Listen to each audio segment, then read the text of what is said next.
मेरे प्यारे दोस्तों, कैसे हैं आप सब लोग। मैं आशा करता हूँ कि आप सब लोग बिल्कुल ठीक हैं। बहुत समय पहले की बात है, शीशमगंज नाम के एक गांव में राकेश और सोमलता नाम के पति और पत्नी रहते थे। उनके परिवार में खाने पीने की या सुख सुविधाओं की कोई भी कमी नहीं थी, क्योंकि उनके पास खुद की बहुत बड़ी ज़मीन थी। लेकिन फिर भी वो दोनों पति पत्नी हमेशा उदासी रहते थे। दोस्तों, उनकी उदासी का मुख्य कारण था उनके पास कोई औलाद का सुख नहीं था। राकेश और सोमलता ने एक औलाद पाने के लिए खूब पूजा पाठ कराया, डॉक्टर के पास गए, लेकिन हमेशा उनके हाथ निराशा ही लगती। एक दिन की बात है, सोमलता अपने घर के बाहर खड़े होकर रो रही थी। तभी वहां से एक विमला नाम की एक औरत गुजरती है। वो औरत सोमलता से उसके रोने का कारण पूछती है। सोमलता अपना सारा किस्सा उस औरत को बता देती है।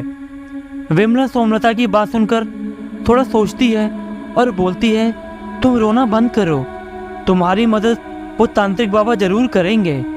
वो बहुत तेजस्वी तांत्रिक हैं। वो फिर सोमलता से बोलती है, इस गांव के आखिर में एक जंगल पड़ता है।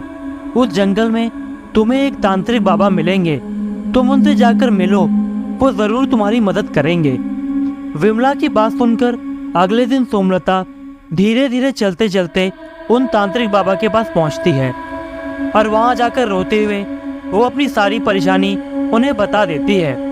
वो तांत्रिक बाबा फिर सोमलता को चुप कराते हुए बोलते हैं, बेटी रो मत, मेरे पास एक उपाय है। फिर वो तांत्रिक बाबा अपनी पोटली से एक किताब निकालते हैं और बोलते हैं, बेटा अमावस्या की रात को स्नान करने के बाद इस किताब के 10वें पन्ने पर लिखे मंत्रों को पढ़ना, तुम्हारी मनोकामना ज़रूर पूरी होगी। लेकिन बेटा ध्यान रखना, पेज नंबर 10 के अलावा तुम किसी और पन्ने को मत पढ़ना। अगर तुमने गलती से भी कोई और पन्ना पढ़ा तो इसके बहुत ही भयंकर परिणाम हो सकते हैं। सोमलता उन तांत्रिक से वो किताब ले लेती है और अपने घर की ओर चल देती है। घर पहुंचकर सोमलता उस किताब को छुपाकर कहीं रख देती है। सोमलता नहीं चाहती थी कि उस किताब के बारे में उसके पति को पता चले, क्योंकि उसका पति तांत्रिक और जादू टोना जैसी बातों को नहीं मानता था और इन सब चीज़ों से दूर ही रहता था। अब वो दिन आ गया था जिस दिन उसे अपने बच्चे के लिए उस तांत्रिक के कहे अनुसार उस अनुष्ठान को पूरा करना था। अमावस्या की रात थी, हर तरफ सन्नाटा सा छाया हुआ था। गांव में आसपास कोई भी नहीं दिखाई दे रहा था। गांव के सभी लोग गहरी नींद में सो रहे थे। सोमलता अपने पति की नजरों से बचते हुए स्नान करके उस किताब को लेकर छत पर जाती है और तांत्रिक के कहे अनुसार उन मंत्रों को पढ़ती है। अब वो दिन आ गया था जिस दिन उसे अपने बच्चे के लिए उस तांत्रिक के कहे अनुसार उस अनुष्ठान को पूरा करना था। अमावस्या की रात थी, हर तरफ सन्नाटा सा छाया हुआ था। गांव में आसपास कोई भी नहीं दिखाई दे रहा था। गांव के सभी लोग गहरी नींद में सो रहे थे। सोमलता अपने पति की नज़रों से बचते हुए स्नान करके उस किताब को लेकर छत पर जाती है और तांत्रिक के कहे अनुसार उन मंत्रों को पढ़ती है जो पेज नंबर 10 पर लिखा हुआ था। सोमलता अपनी पूजा पूरा करके वापस जाने के लिए जैसे ही बढ़ती है, गलती से उसके हाथ से वो किताब नीचे गिर जाती है और वो किताब खुल जाती है। तभी सोमलता की नज़र उस किताब के उस पन्ने पर पड़ती है। उसमें लिखा हुआ था, किसी बच्चे को जन्म से पहले ही अमर कैसे बनाएं।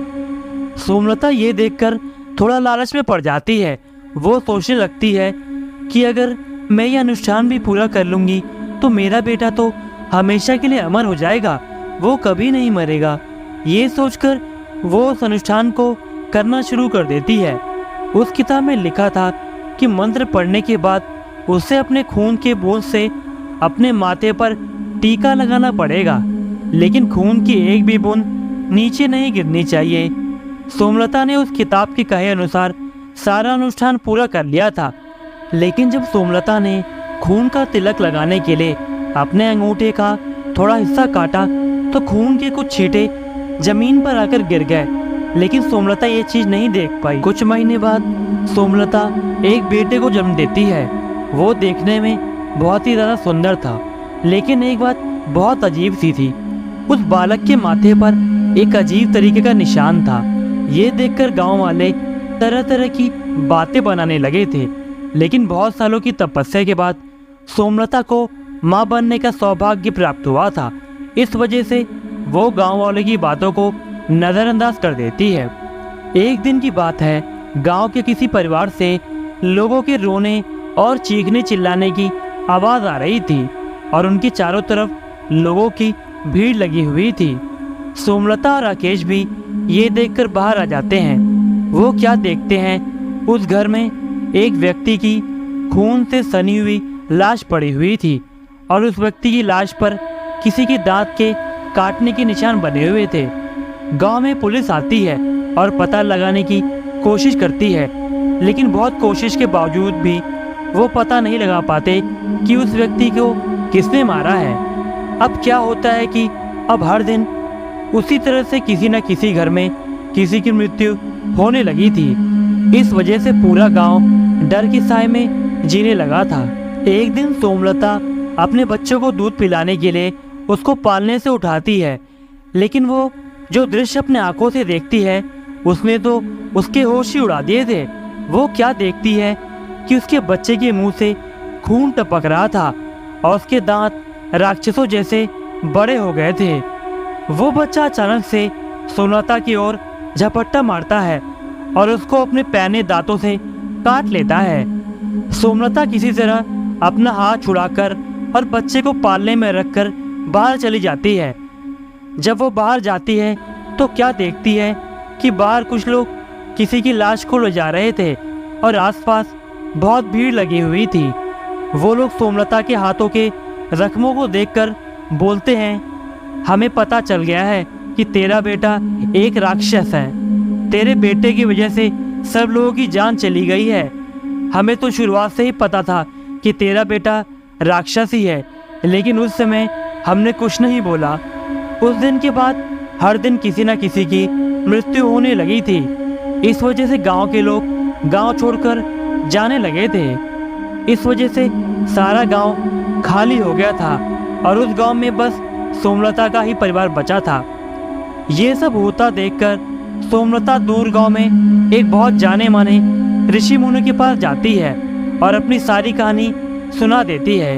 वो ऋषि मुनि अपनी शक्तियों से सब कुछ समझ जाते हैं और बोलते हैं, बेटी उस दिन जो तूने अनुष्ठान किया था तब तुम्हारे खून के कुछ छींटे जमीन पे पड़ गए थे और उस वजह से एक शैतान जाग गया था और उसने तेरे बच्चे के शरीर पर कब्जा कर लिया है।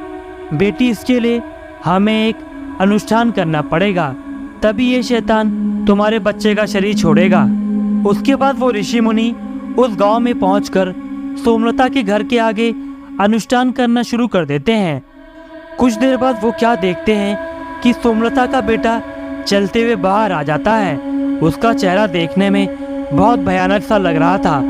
वो बाहर निकलते ही ऋषि मुनि से बोलता है, तू यहाँ से चला जा, नहीं तो जिंदा नहीं बचेगा। और वो बच्चा ऋषि मुनि पर हमला कर देता है, लेकिन ऋषि मुनि उसे अपनी शक्तियों से बांध देते हैं। बाद में वो लगातार मंत्र पढ़ना शुरू कर देते हैं। वो शैतान पवित्र मंत्रों की वजह से तड़पने और चीखने चिल्लाने लगा था। कुछ देर बाद वो बच्चा जोर से रोने लगता है ताकि मोह ममता में सोमलता फंसकर वो पूजा रुकवा दे। एक बार तो सोमलता ऋषि मुनि से पूजा रोकने की विनती करने लगती है।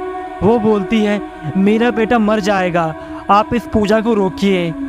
लेकिन ऋषि मुनि के बार बार समझाने पर वो शैतान की माया को समझ जाती है।